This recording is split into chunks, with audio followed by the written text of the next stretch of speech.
The Russian space is among the worst farmland in the world, and so they've never been able to generate enough income to have a road network. Everything has to be moved by rail. And their frontiers are just huge, and they're open, and if you've got a force that can't maneuver itself, your only reasonable defense strategy is to be forward positioned and use geography to help you out. So you expand until you reach mountains or oceans or deserts, and then you anchor on either side of those and plug the access points. Unfortunately for Ukraine, there are two of those access points on the other side of Ukraine.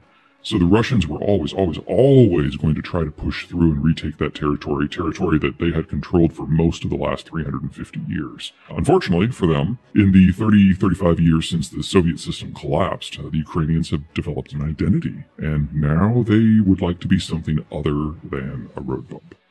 So one of the narratives that was going around was that the reason why Russia was pushing into Ukraine is because NATO was moving their arms closer to the border of Russia. There is something to be said for that. You just have to put it in context to really understand it. So the Russian point of view is, for us to be secure, we need to expand until we reach a point where invaders cannot overwhelm us. We have to be able to plug those access points. But to give the Russians what they want, you have to sign over the future of Estonia, Latvia, Lithuania, Poland, Finland, the Czech Republic, Hungary, Slovakia, Romania, Belarus, Ukraine, let's go on, Azerbaijan, Armenia, Georgia, Kazakhstan, all the stands. Basically, the Russians, in order to feel safe, they have to be able to occupy total populations that are twice of their own. And I'm sorry, but that's just not feasible. So, technically, the people who claim that NATO provoked this are correct. NATO can't have what it wants in Russia in order for Russia to feel safe. But for Russia to feel safe, they've got to occupy over 180 million people, and that was never part of the game. Ukraine, the last war in 2014, basically rolled over. They proved to be militarily incompetent, they were corrupt, they couldn't put up any sort of resistance. Crimea fell in just a matter of a couple of days. And I think a lot of us who are in the security side of things thought that this was going to be, to a degree, a bit of repeat. I was probably one of the more optimistic people for Ukraine because I had seen them develop a culture and seen them arm and train and had seen it be meaningful. But Ukraine's still a flat country, and the Russians are still one of the largest militaries in the world. So even I was saying that within 6 months to a year, this was all going to be over. But the Ukrainians have surprised to the upside, and probably most importantly, the Europeans didn't just roll over and let this happen like they did the last 7 times that the Russians have gone on the warpath since 1999.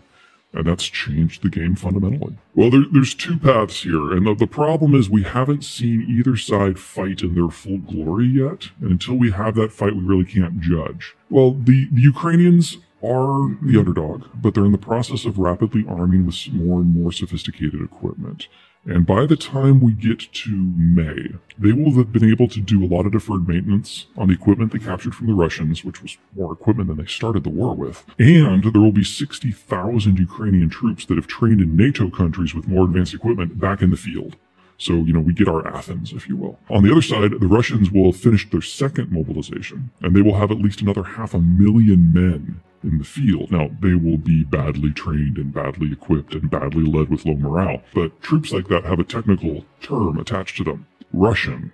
There's nothing about this war that is unique in Russian history. The first year is always an absolute shit show, and then the Russians throw bodies at the problem until it goes away, and in half of those wars, the Russians ultimately win. So by the time we get to May and the mud season is over, we'll have a more advanced Ukrainian force fighting a much larger Russian force, and we will get our first real glimpse at how this is going to go, and we should know which way it's going to break. Now, it'll still take time, because if the Russians are going to win, it's going to take them a year to overwhelm Ukrainian defenses, and then they have to occupy the country, and that's going to kill a couple million people. Or the Russians are going to be able to completely break the logistical supply chains that allow the Russian troops to even exist, and we'll have 500,000 dead Russians, and the Ukrainians will be able to push the Russians out of Crimea in the east. And then we get to talk about the next stage, because this is just the opening phase of what is going to be a multi-year and perhaps even multi-decade conflict. Right now, the balance of forces clearly are edging more and more towards the Ukrainians. They've proven to be more adaptable. When the Russians made it clear that they were going to do a second mobilization, that seemed to have broken the logjam in a lot of countries, most notably Germany. And we now have armored vehicles up to and including some light battle tanks. which I know all the tankies out there are going to hate that term. But anyway, armored vehicles that have some serious firepower are going to be coming now. The Bradleys from the United States specifically.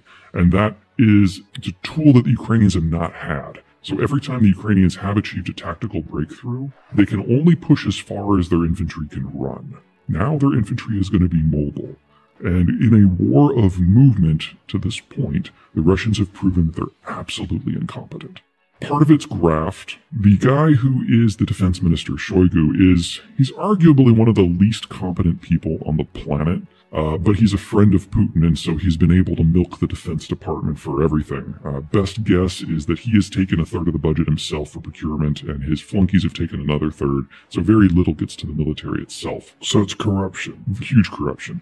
And that means no training, or if there is training, it's basically a parade. And when you're using a force that can only supply by rail, you're completely dependent upon trucks for local distribution, and that's why the Ukrainians went after the trucks with all the javelins that they got early in the war. They didn't really go after tanks, they went after the trucks, and they destroyed roughly 2,000, maybe 2,500 of them, and that has reduced the Russian military to going back to Russia, confiscating city buses and literally Scooby-Doo vans, and bringing them back to the front. And think of a Scooby-Doo van, now fill it full of artillery shells. Every time you hit a bump, and that is their primary ammo supply system now. Because the rail system into Crimea got blown up, the Kerch Bridge, and what's going into the east is all under artillery range, so they have to use truck, and they're just not very good at it. Now, for a lot of people, the big fear is that if Russia starts really getting desperate, then they use nukes. Sure, and it would have to be very desperate. I've not been as concerned about the nuclear question as some folks, because there's really only 4 scenarios. Scenario 1 is the Russians consider throwing one against the United States, but we've made it very clear from our intercepts and our sharing of information with the media that we know exactly where Putin is at any time. We're listening to his phone calls, we're reading his emails. And so he now knows very clearly that if he throws a nuke at the United States, we're going to throw one not at Russia, we're going to throw one at him. And there's no version of this where he survives. So he has tamped down the rhetoric quite a bit since last March. Option number 2, nuking Ukraine. That doesn't make sense. They want to occupy Ukraine.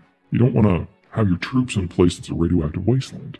There may have been a case last year for nuking Poland and Berlin and Stockholm in order to disrupt the weapons flows into Ukraine. But after the battles of Izium and Kherson, the Ukrainians have more Russian gear now than they know what to do with. It's going to take them months to bring that all online. There's a lot of deferred maintenance that needs to be done.